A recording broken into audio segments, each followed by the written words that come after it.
Hello and welcome to The World Now. We'll begin with this report that the summit of the 5 major emerging national economies, Brazil, Russia, India, China and South Africa, will hold on the 13th and 14th of November.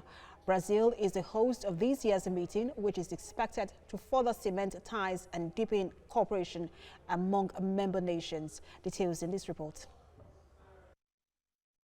Against the backdrop of rising unilateralism and protectionism, the Brics group has also been showing the world its position in favor of free trade, multilateralism, and the authority of the United Nations, and its commitments to building a community with a shared future for mankind.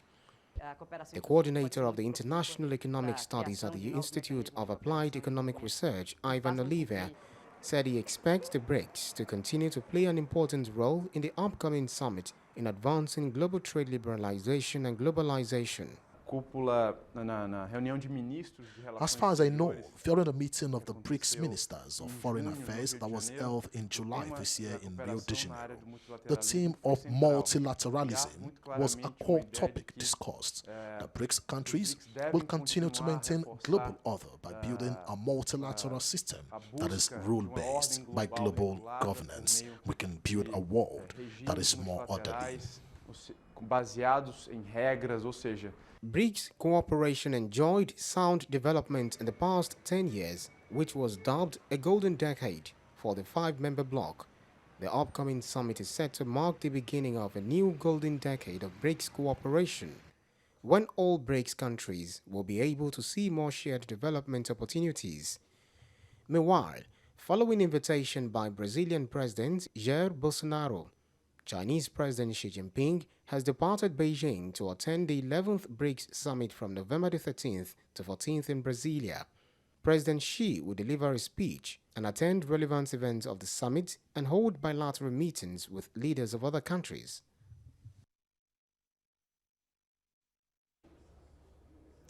And global affairs analyst Jonathan Wachtel joins me now via Skype from New York, while the publisher of Inside Watch and African affairs analyst Oluwase Adeyemo is here with me in the studio. Many thanks to the both of you for joining us on this hour. But let me start with you, Oluwase Adeyemo. When you look at BRICS, which is basically Brazil, Russia, India, China, and South Africa, over the past decade, which have been in existence, it looks like they've enjoyed a level of development compared to the Mint countries, which is Mexico, Indonesia, Nigeria, and Turkey. What would you say is responsible for this? Okay, people will say because of the diversity, because you have Europe, you have Asia, you have Africa on this mix. For me, it's going to keep working because at the end of the day, you have a sense of commitment in all of the this particular arrangement. I've said to people severally that you cannot really run alone as a country or a continent. You will always have a need because the way the world is structured, there's always something that you need and there's something that you can offer. And I guess this group, BRICS, I've seen the fact that, yeah, people have argued that China has too much dominance and have too much strength on this arrangement. But the truth of the matter is, you can see that Russia is also a very strong bloc, and China is a strong bloc. So India is very high with technology. And so whether we like it or not, there's some worth of more like what I would say, the strength is shared. So the strength is not totally sort of skewed to a particular place. You have China being strong, India being strong, and Russia being strong as well. South Africa is also strong in its own way because there's a lot of things that Africa can bring to the table, especially in the area of the new development bank that is on. So they probably like are the orb or the reach to Africa, as it were. All right, let's go over now to Jonathan Wachtel. When you look at, I'm going to pose the same question to you, Jonathan, because again, Mint doesn't seem to be working. A lot of people think that, look, these countries in the Mint bloc, which is again Mexico, Indonesia, Nigeria, and Turkey, are probably wasting their time. But BRICS seems to be doing so well. I want to get your own perspective as to why you think BRIC is working and Mint is not. It's a very loaded question. The folks who spoke before spoke about a consortium of countries and a lofty future and through BRICS.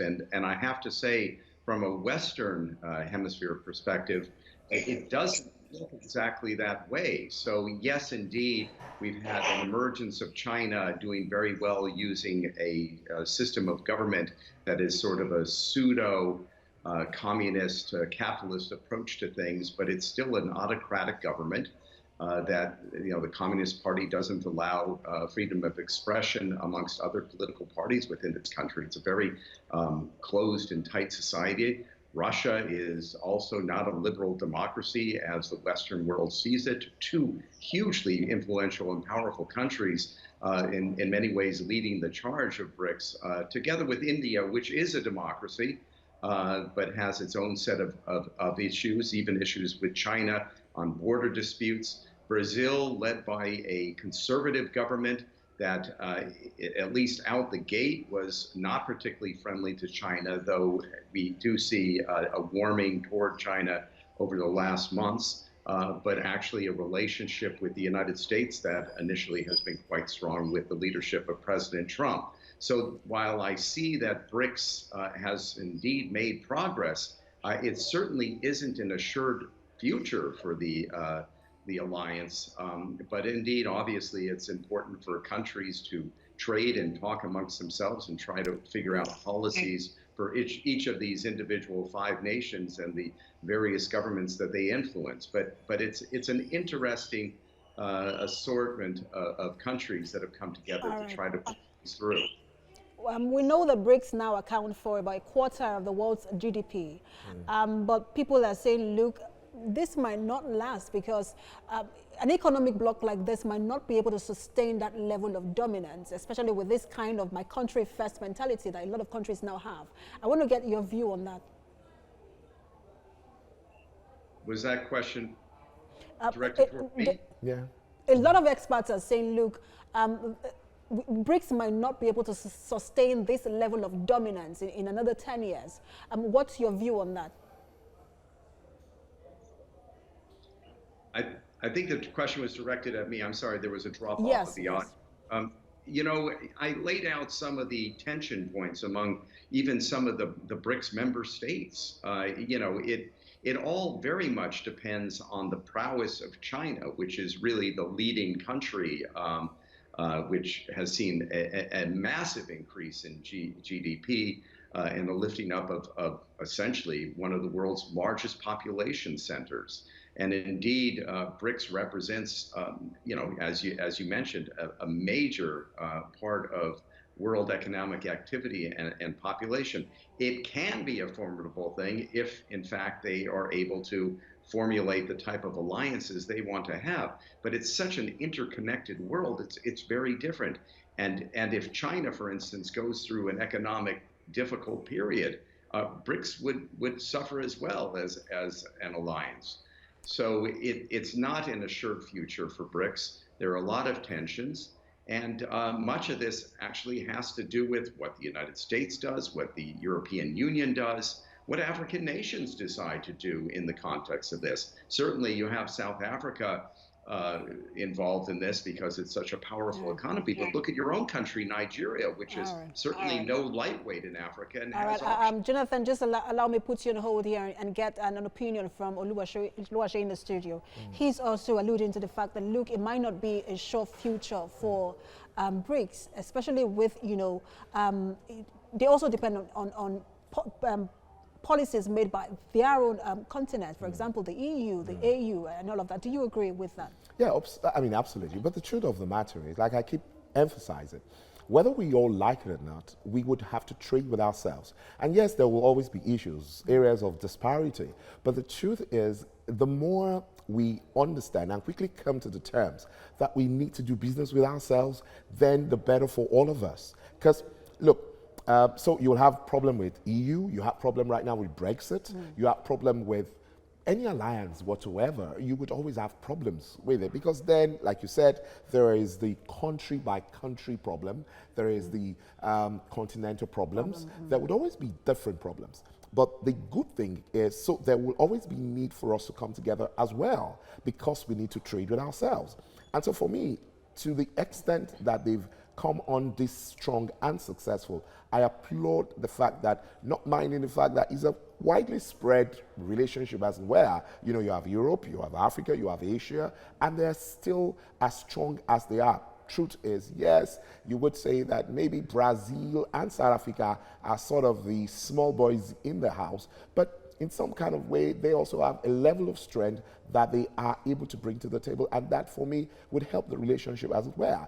And so for me, I must say that the way they've done, so far, is something that is worthy of applaud. And I can say that I'm hopeful that looking forward, not minding. I was going to just pose that question to you because they've done 10 years now. That's a decade. Yeah. And now they're having the 11th summit. How do you see them faring in the next 10 years? Okay, that's a very, very difficult question to answer because the way world economy and everything plays, you really cannot conveniently project a 10-year thing. It's too complicated. There are too many things that could happen in 10 years. So I think it's not a safe thing to do to, categorically say that this is what's going to happen to them in 10 years. I don't think I would want to. Maybe Jonathan would want to try that, but it's not something. All right, then let me go to Jonathan. He might want to try that. All right, Jonathan, how do you see Brics faring? Luashe doesn't want to attempt that, but how do you see Brics faring in the next 10 years?